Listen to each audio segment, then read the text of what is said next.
Buenas tardes a todas y todos y bienvenido a este nuevo segmento de Juntos a la Distancia. Mi nombre es Tomás Luque y pertenezco al área de Juventud de la Vicegobernación. En la charla de hoy hablaremos sobre la violencia en el noviazgo y las invitadas son la doctora María Eugenia del Campo, abogada y presidenta de la Fundación Centro de Estudios de Género, junto con la licenciada Karina Soria, psicóloga de la Clínica de Psicoterapia Psicoanalítica SRL. La importancia del tema de hoy son las relaciones conflictivas e insanas que pueden empezar pronto en el noviazgo. Y los adolescentes solemos pensar que algunos comportamientos violentos son hábitos normales en una relación. Sin embargo, estos comportamientos pueden llegar a ser abusivos y convertirse en formas más serias de violencia. La dinámica de la charla será que la doctora y la licenciada expresarán la temática y ustedes, mientras tanto, pueden realizar las preguntas en los comentarios. Buenas tardes, doctora, licenciada. Buenas tardes, Tomás. Buenas tardes. Buenas tardes. Un gusto, Tomás, estar acá con ustedes en Juntos a la Distancia. Para mí es un placer que me hayan convocado desde la Vicegobernación y desde el área de ustedes de jóvenes, así que quiero felicitarlos aparte por este maravilloso encuentro y creo que generar estos encuentros son muy buenos para que los adolescentes, la sociedad, trabajen esto de lo que es la violencia en el noviazgo, así que les agradezco la invitación y celebro esta clase de encuentros que se den ahora por este medio, que creo que muchos jóvenes pueden estar escuchándonos. A ustedes, muchísimas gracias.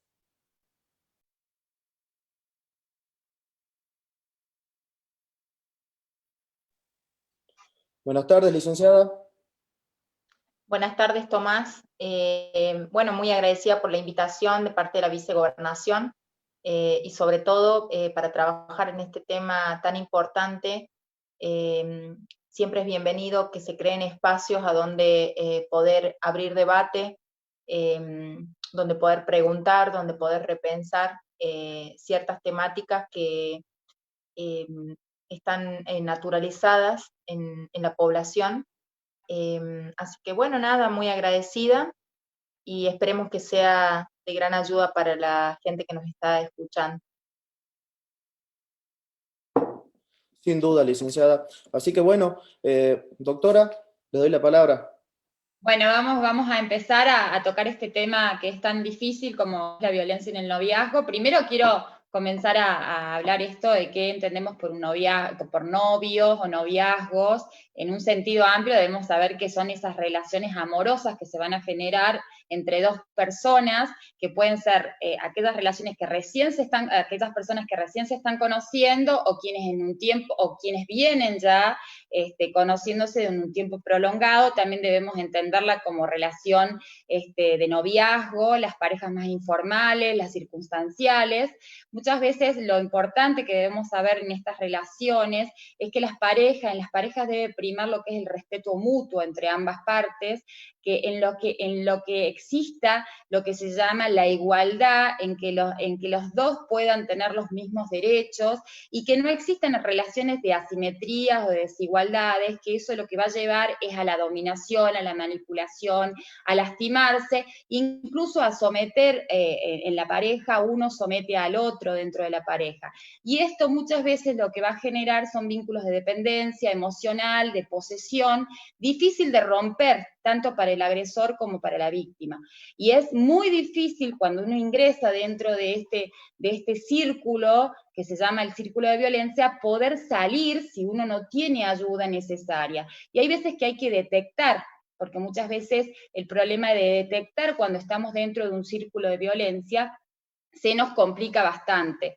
Por eso es importante entender que cuando uno ingresa dentro de un círculo de violencia, cuando uno se encuentra dentro de lo que es el círculo de violencia, que se presenta de manera cíclica, intercalando periodos de calma en lo que son los afectos, después de situaciones que pueden poner en peligro, de situaciones de violencia, después de perdón. Este círculo de violencia, cuando hablamos dentro de las relaciones amorosas, son escaladas graduales de tensiones. Muchas veces en el círculo tenemos una primera escalada que hablamos cuando una de las partes dentro de esa relación ejerce ya sea violencia verbal, violencia continuamente hace un cambio repentino de su estado de ánimo, y la otra parte lo que hace trata de calmar a la pareja, de complacerla en todo, y después tenemos otra fase, que es la fase de la agresión, cuando ya tenemos ya la violencia física o violencia sexual, en el cual la persona que es víctima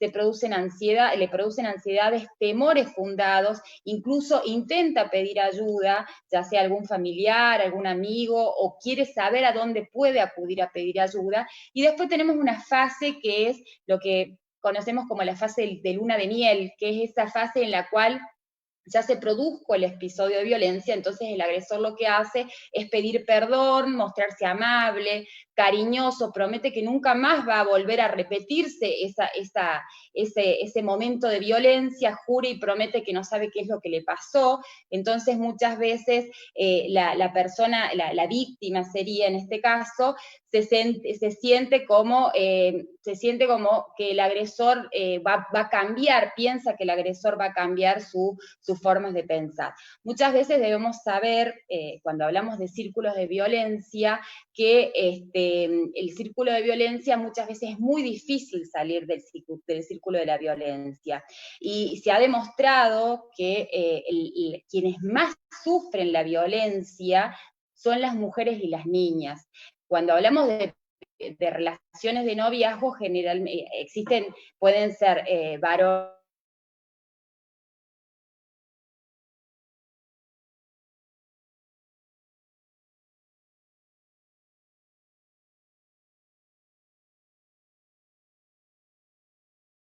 son las más afectadas, son las mujeres y las niñas. Entonces es importante, muchas veces la mujer piensa que ella es la responsable, tiene esa falsa creencia de que ella es la responsable de generar que la otra persona la maltrate, la agreda, la golpea.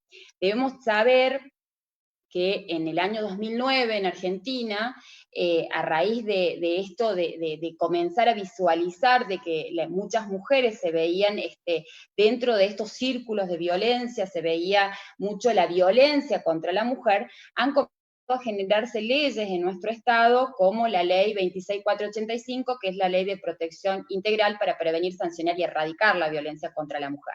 Esta ley es una ley que protege a las mujeres y a las niñas ante situaciones de violencia, y la violencia, cuando hablamos de violencia de género, debemos saber que es aquella violencia que se basa en una relación desigual de poder. No todo es violencia de género, muchas veces la gente por desconocimiento no piensa que todo es violencia de género, no todo es violencia de género, sino que lo que tenemos que ver es que la violencia se debe basar en una relación desigual de poder que afecte la vida, la integridad, la libertad, la integridad física, sexual, económica de la mujer, o también su seguridad personal. Pero es importante esto de tener presente de que no todo es violencia contra la mujer, y también detectar, porque muchas veces no podemos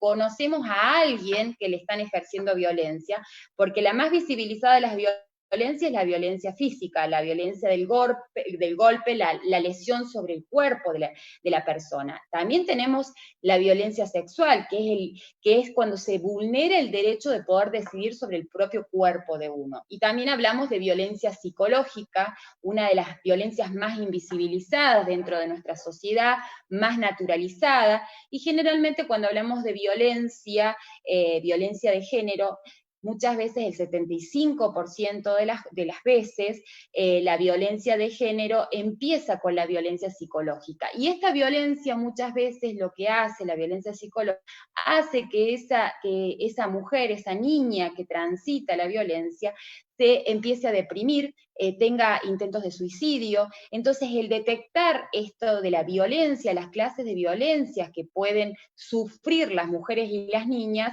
es muy importante a los fines de la prevención.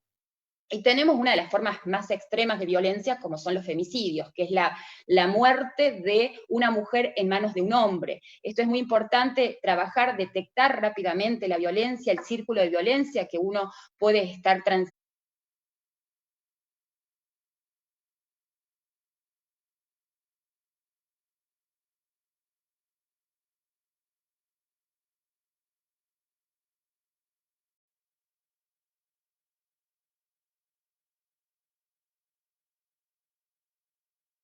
Que puede estar viviendo, para que de esa manera poder pedir ayuda. En Argentina, desde lo que va, desde el día que se declaró la pandemia, el 19 de marzo, hasta el 6 de agosto, nosotros en Argentina tuvimos 102 femicidios, y esos 102 femicidios, el 66% de las mujeres que fueron asesinadas por sus exparejas o por sus parejas. Entonces, es muy importante esto de saber detectar uno mismo cuando está sufriendo una violencia de género, los fines de pedir ayuda. Y es importante como sociedad, porque debemos saber que la problemática de la violencia contra la mujer o contra las niñas es una problemática a nivel social. O sea, social implica que todos como sociedad nos debemos involucrar y que nuestro Estado se ha comprometido a nivel internacional, a nivel nacional, en trabajar para erradicar la violencia en nuestra sociedad.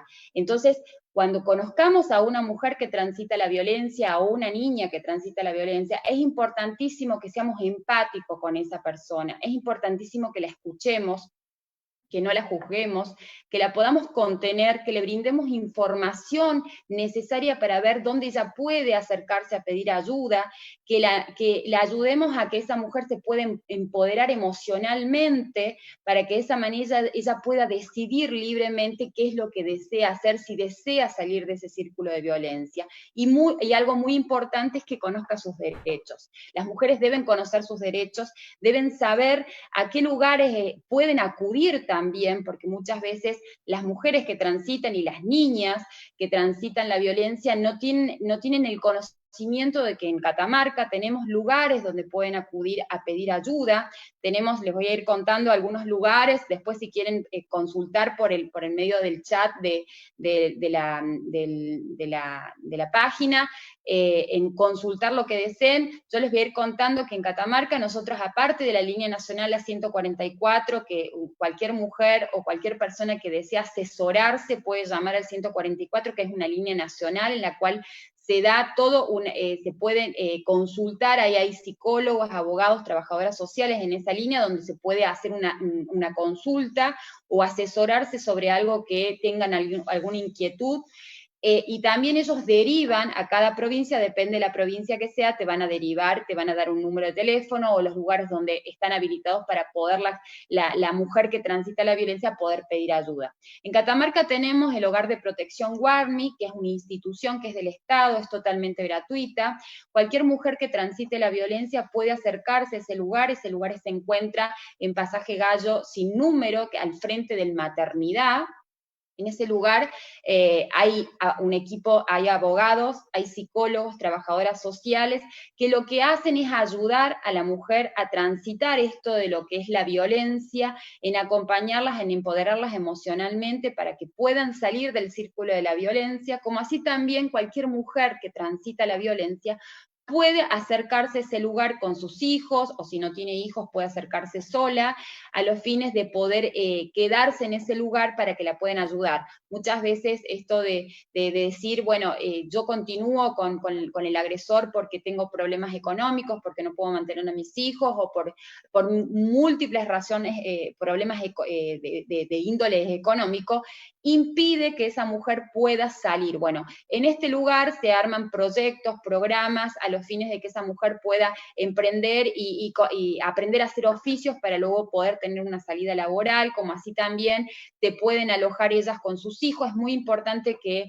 difundamos esta información de este hogar de protección, que es muy importante para nuestra sociedad, y saber que es totalmente gratuito, que cualquier mujer que no necesita ningún requisito especial, ni una denuncia, ni nada para poder llegar a ese lugar está abierto a las 24 horas del día.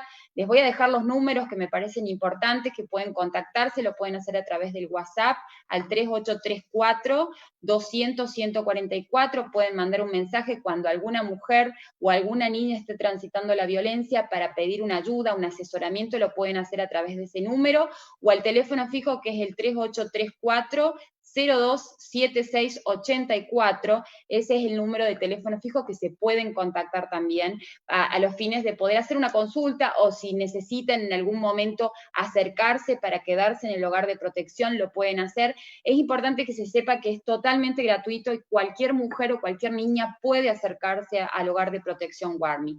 También tenemos en la Municipalidad de San Fernando de Valle de Catamarca el Consejo de la Mujer de la Municipalidad, que se encuentra en Obispo Esquiú 50, es un lugar donde hay asesoramiento psicológico, asesoramiento legal, donde ellos te acompañan ante las situaciones de violencia. Si vos necesitas hacer una denuncia, ellos te van a asesorar cómo debes hacer la denuncia, qué hay que tener en cuenta para hacer una denuncia, y si estás transitando la violencia y estás en este círculo de violencia, hay psicólogos donde te pueden ayudar a poder empoderarte para de esa manera poder salir del círculo de la violencia. Es muy importante que conocer los lugares, las instituciones donde uno se puede acercar para pedir ayuda, porque si la mujer no se atreve a pedir ayuda, si la mujer oculta el pedir ayuda, puede ser víctima de un femicidio. Y lo importante que quiero, a modo de terminar, quiero decir que las mujeres que transitan la violencia son mujeres totalmente vulneradas en sus derechos, mujeres que tienen esa falsa creencia de que ellas son las responsables de que los hombres las golpeen. Que quiero desterrar eso, y eso no es cierto. Por eso es importante que la mujer se asesore, conozca sus derechos y sepa que la mujer debe vivir una vida libre de violencia. Y a modo de conclusión, creo que decir que es importante que nosotros como sociedad trabajemos en educar, nos eduquemos nosotros, eduquemos a nuestros hijos, eduquemos a los adolescentes, para que modifiquemos los patrones socioculturales existentes en nuestra sociedad que hacen a la desigualdad de derechos, que eso es lo que lleva a la violencia. Por eso es importante que trabajemos entre todos. Por eso Tomás les dije que festejaba estos encuentros, de comenzar a hablar sobre estos temas que son tan importantes para tener una sociedad libre de violencia, una sociedad donde se entienda que tanto los hombres, las mujeres, las comunidades de LGTBI+, somos todos seres humanos y todos tenemos los mismos derechos, y que debemos eliminar de nuestra sociedad lo que es la violencia. Así que quiero agradecerles. Agradecerle a usted, doctora, la verdad que muy interesante, y muchas gracias también por difundir todos los teléfonos, todo, para que sepamos qué hacer si ocurre alguna situación o algo. Así que bueno, licenciada, por favor. Gracias, doctora. Bueno, buenas tardes, Tomás, nuevamente. En principio, como esta charla va a estar dirigida más bien a los adolescentes, jóvenes, me parecía hacer como una pequeña introducción, teniendo en cuenta que la adolescencia es una etapa transitoria entre lo que es la infancia y la vida adulta, ¿sí? Llenas de experiencias nuevas, inclusive las primeras experiencias amorosas. Estas relaciones en la adolescencia van a marcar la pauta de cómo a futuro, cuando lleguen a una adultez, van a establecer vínculos en la vida adulta, ¿sí? Y en este proceso son fundamentales los modelos que tuvo ese adolescente, los patrones culturales, sociales, y también algo muy importante es la experiencia de los pares, ¿sí? De los amigos, del grupo de amigos. Cabe aclarar que, bueno, esta charla en el día de hoy es acerca de la temática de cualquiera de los miembros, no tan solo y en exclusividad de las mujeres, sino cualquiera de las partes de una pareja, ¿sí? Si bien, como decía la doctora, estadísticamente las mujeres constituyen el porcentaje más alto de violencia en la pareja, lo que constituye la violencia de género, ¿sí? Para poder llegar a una definición acerca de lo que es una pareja sana, es importante deconstruir el concepto de amor romántico, ¿sí? Existen ciertos mitos acerca del amor que nos fueron transmitidos de generación en generación, cultural y socialmente. Deconstruir el mito del amor romántico no significa destruir el amor, sino repensarlo, replantearlo y volverlo a construir más libre, más justo y sobre todo más sano. Destruir el mito del amor romántico es destruir la idea de que tenés que encontrar al amor verdadero para completarte, como si fuese que solteros no estuviésemos completos. Y también que ese amor nos pertenece y al cual pertenecemos. En ese caso nos posicionaría más desde el lado de un objeto, ¿sí? De construir este mito del amor romántico es poder estar con alguien porque nos hace más feliz que estar solos, que nos hace bien, porque si no nos hiciera bien ya es otra cosa, no estaríamos hablando del amor. Algunos mitos del amor romántico que circulan socialmente son, por ejemplo, que el amor todo lo puede, que el amor todo lo perdona, que el amor verdadero es para toda la vida. ¿Qué es lo peligroso de estos mitos? Básicamente es que al circular socialmente lo que hacen es, en muchos casos, justificar o invisibilizar manifestaciones de violencia en la pareja, en nombre del amor, justamente. Estos mitos están asociados a una entrega total hacia el otro, lo cual también implica el peligro de no poder tener un proyecto personal propio, vulnerando así nuestra subjetividad. Y esto obviamente también implica la imposibilidad de vincularse sanamente con un otro, ¿sí? Básicamente esos son los peligros que se corren con estos mitos. Que creo que todos en algún momento, desde que vamos creciendo, vamos viendo inclusive en la tele o en diferentes lugares este tipo de frases, ¿sí? Que se nos van inscribiendo generando una falsa idea del amor.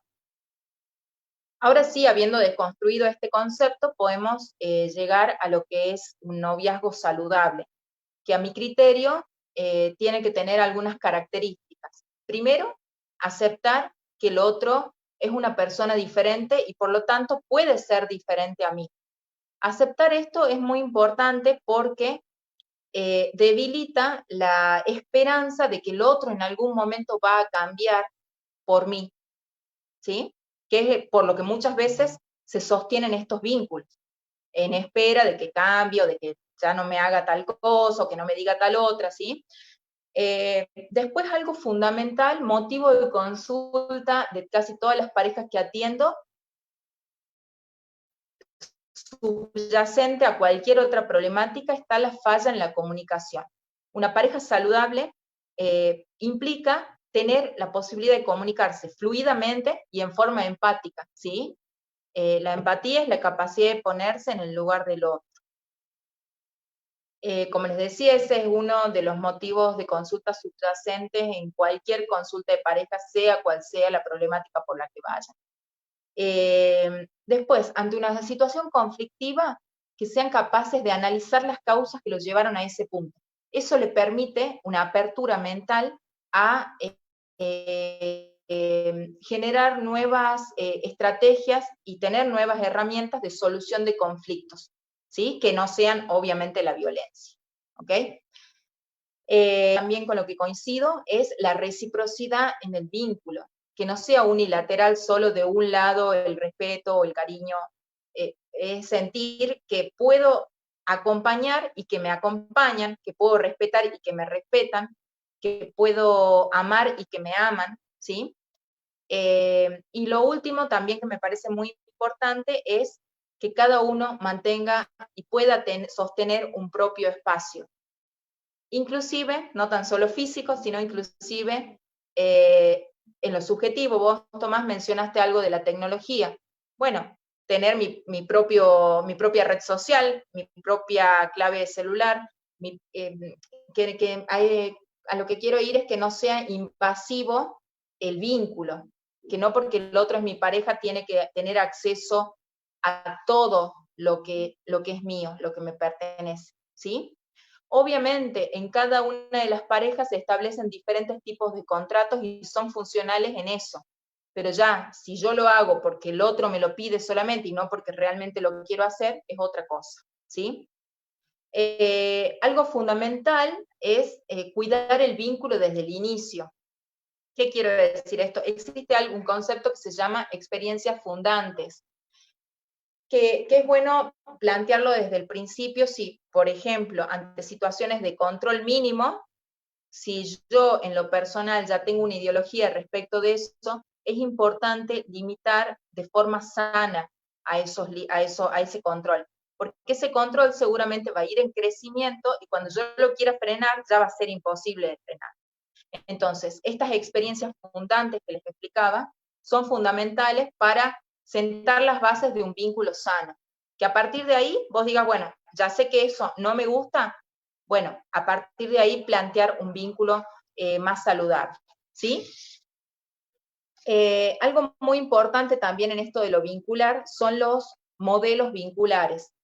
Cuando llegamos al mundo venimos casi como una hoja en blanco, ¿sí?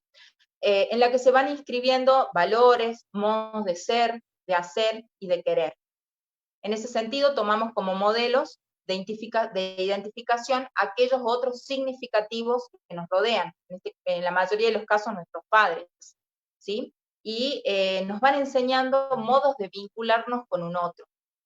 En el caso de los varones, toman como modelo al padre, por ejemplo, de cómo tratar a una mujer. Y en el caso de una mujer, toma como modelo a la madre de cómo un hombre me debe de tratar. En la psicoterapia de pareja, yo trabajo mucho desde lo que es la psicoeducación, teniendo en cuenta que en muchos casos las peleas o los conflictos se producen delante de los hijos. Bueno, un poco tratar de trabajar sobre eso, de que uno está ofreciendo modelos vinculares a los hijos. Y eso en muchos casos funciona como un límite. Bueno, tener aunque sea un propio espacio para poder discutir o para poder intercambiar opinión, ¿sí? Entonces es muy importante esto de transmitir modos de querer y modos de ser querido, ¿sí? Es de allí de donde, a mi criterio, parte la base de cómo elegimos a futuro. Y qué determina esa elección, por qué elegimos lo que elegimos. La elección en realidad tiene muy poco de voluntario. No es que digo, bueno, voy a elegir tal persona. Influyen muchos aspectos, conscientes e inconscientes, dentro de los cuales también tienen un fuerte peso esto que acaba de explicar, los modelos vinculares. Esto que lo primero que, el primer modelo de cómo vincularme me lo otorgan mis padres. También tienen aspectos afectivos, como ser estilos de personalidad y estilos de personalidad más dependientes, menos dependientes. Aspectos cognitivos. ¿Qué quiero o qué creo que es un novio, una pareja? ¿Qué pretendo yo de esa persona? No todos esperamos lo mismo. Y también influyen los aspectos sociales, qué es lo socialmente aceptado, ¿sí? De todo eso se hace una conjunción y ahí eso es lo que determina la elección de pareja, ¿sí? Si bien la doctora lo planteó hace rato al tema de lo que es el ciclo de la violencia, lo explicó claramente, más que nada me quería hacer hincapié en una frase que circula bastante, que es ¿por qué la pareja dura tanto tiempo si es que la pasa tan mal? Justamente eso que explicó la doctora, este ciclo de la violencia, es lo que permite que la pareja perdure. No es que está todo el año mal, hay ciclos de alternancia. Esa fase que la doctora bien explicaba de la luna de miel, es lo que hace que la persona que es violentada pueda conocer el lado bueno del otro y constituye un refuerzo positivo para la famosa llegada del cambio, que pienso que va a cambiar, entonces vuelvo a apostar y vuelvo, y así se va reforzando este círculo. Y a medida que va pasando el tiempo, la brecha entre un ciclo y otro, que es la acumulación de tensión, la ocurrencia del hecho, el arrepentimiento y la luna de miel, se va haciendo cada vez más cortita. Y la fase de luna de miel dura cada vez menos, es decir, cada vez son menos el tiempo en el que la pareja está bien. Es por eso que muchas veces se sostiene a lo largo del tiempo esto. Estamos hablando de que llegan a separarse a los años, ¿sí? Otra cosa que también refuerza este ciclo es el aislamiento afectivo y social al que se lleva a la víctima, ¿sí? La persona queda cercada, queda sola, sin amigos, aislada de la familia, y eso hace que genere aún más dependencia con el agresor, pensando que es la única persona con la que cuenta, y inclusive esa persona se posiciona en ese lugar, ¿sí? Solamente eso quería agregar de lo del ciclo que la doctora había agregado. En lo personal considero muy importante el trabajo desde la línea preventiva, es decir, reconocer ciertos indicios a tiempo que permitan salir de este tipo de vínculo o relación disfuncional.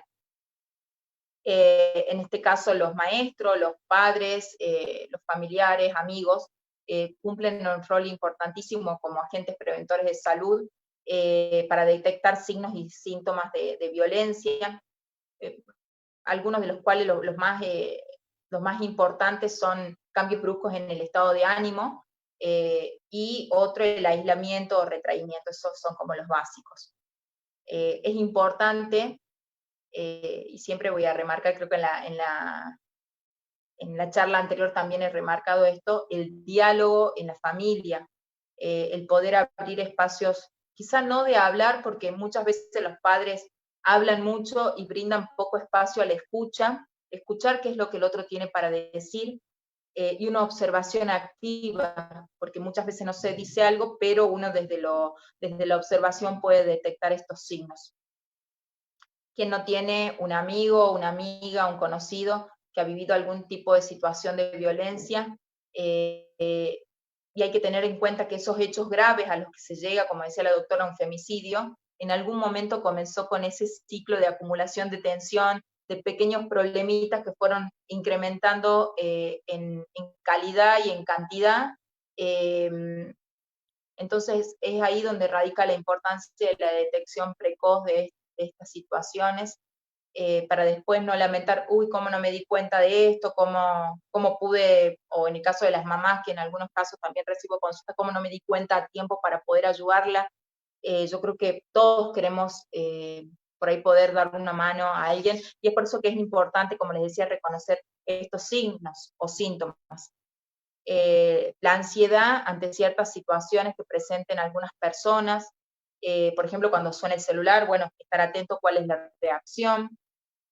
En algunos casos se llega a estados depresivos, estados de ánimo fluctuantes, como les decía, irritable, lábil o emocionalmente triste, periodos cortos donde se encuentra de buen ánimo la persona. También uno de los emergentes o manifestaciones de la violencia pueden ser conductas de consumo, incremento de consumo de alcohol, psicofármacos, y conductas antisociales, que era lo que decía hace rato, el tema del aislamiento, ¿sí? Ahora, esto desde afuera, desde la mirada del otro, cómo el otro puede detectar algunas situaciones, y cómo hacer una especie de autoevaluación, cuándo sería importante hacer una consulta. Me parece importante dos cositas básicamente, hay un montón, pero dos así como para recalcar. Una de las preguntas fundamentales que hago yo en la terapia es, ¿tenés miedo de alguna reacción o de que la reacción te pueda hacer algún daño? El miedo es una situación fundamental. Por ahí en la terapia de pareja me pasa de escuchar las dos partes y que una de las partes dice, ella sabe o él sabe que yo no le haría daño. Es mi tono de voz. Y acá lo importante no es lo que el otro hace, sino cómo lo interpreto. Inclusive ni siquiera es un tono de voz elevado o una levantada de mano. Puede ser inclusive una mirada, un gesto amenazante que lo percibo así. Entonces, si tengo miedo, es una señal de alerta. Si algo del otro me genera miedo, es una señal de alerta. Y otra cosa como señal de alerta es el tema de si es que oculto cosas a mi grupo significativo, a mi familia, a mis mejores amigos, si es que oculto algo para cubrir a la persona que me hizo algún tipo de daño. Eso me parece, esas dos cosas, uno oculta lo que no está bien. Creo que uno tiene que aprender a reconocer esas señales que se nos va brindando en el camino, en este proceso de conocer al otro, como importantes a la hora de determinar si debo o no pedir ayuda a tiempo. Siempre estamos hablando de tratar de trabajar previamente como para no llegar a situaciones extremas. En cuanto al tratamiento, bueno, yo trabajo desde la psicoterapia individual, también se puede trabajar desde la psicoterapia de pareja, si es que ambas partes quieren rescatar algo de lo de la pareja cuando hay ya situaciones de violencia. Se trabaja en el fortalecimiento de la autoestima, que era, creo que a eso se refería la doctora con el empoderamiento. En el caso de los varones, con la reeducación de la conducta violenta. Y desde lo vincular también se trata de trabajar en repensar por qué elijo lo que elijo, por qué sigo eligiendo a pesar de... También se puede trabajar en conjunto, me parece como muy importante el trabajo multidisciplinario, se puede trabajar en colaboración con la psiquiatría, también recurrir a un asesoramiento legal desde lo jurídico, para saber cómo sacar entre todos a una persona que está en situación de violencia. Yo creo que uno solito no puede hacer mucho, siempre tiene que reconstruir esta red de contención que se ha fracturado en el aislamiento que va sufriendo la víctima, ¿sí? Entonces hago hincapié en esto del tratamiento multidisciplinar. Por mi parte es básicamente eso, estoy abierta a cualquier consulta que pueda surgir. Muchas gracias, licenciada. La verdad que ha sido muy clara con sus palabras. En el chat han surgido muchas preguntas. Una de ellas son, ¿la violencia se aprende o se hereda psicológicamente hablando? Yo creo que nadie nace agresivo. Más que nada, como les decía hace rato, aplicándolo al modelo vincular, uno aprende esa conducta, es por eso que hablamos de reeducación de la conducta en el caso de las personas violentas. Lo que se hace es reaprender, de construir la conducta previa si es que hay una voluntad de cambio, y bueno, trabajar para crear nuevas conductas, lo que les decía hace rato, crear nuevas formas de respuesta, crear nuevas estrategias de afrontamiento ante los conflictos. Si antes yo he aprendido que si me pasa algo, rompo una mesa, bueno, ahora tengo que aprender de que si me pasa algo, bueno, buscar nuevas formas de reaccionar. Para nada es genético. Si es aprendido, si tengo un padre violento, seguramente responderé si es que no hago algún tipo de tratamiento. Hay muchas personas que tienen padres violentos y no son violentos porque justamente rechazan eso, pero no es algo que uno pueda decir por propia voluntad manejarlo. Tiene que haber una elaboración psíquica para poder transformarlo en lo contrario. Así es. Doctora, una pregunta para usted. ¿Cuáles son los signos de una relación violenta?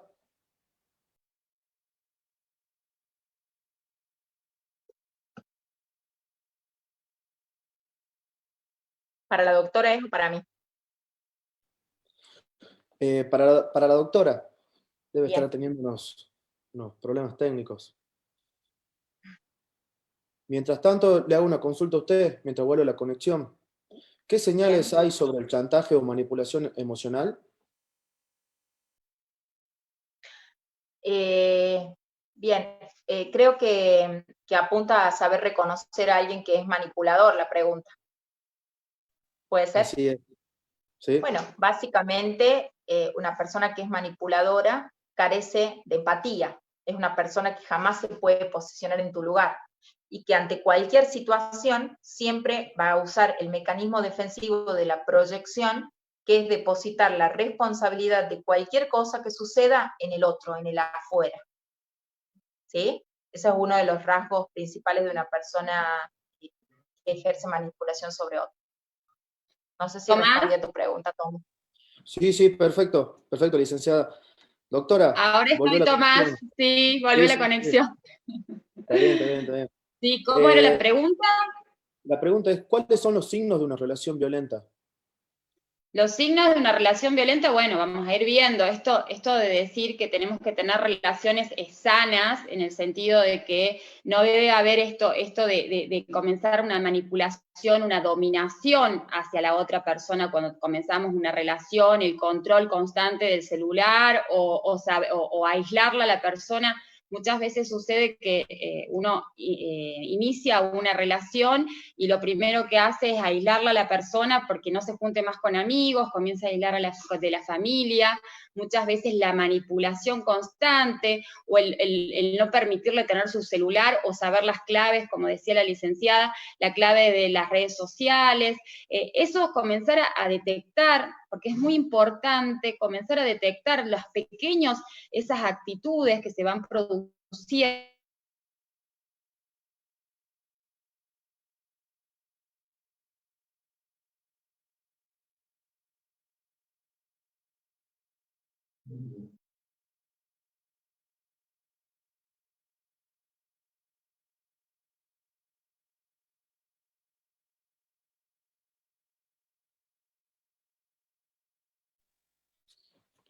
Bueno, tiene unos problemas técnicos la doctora.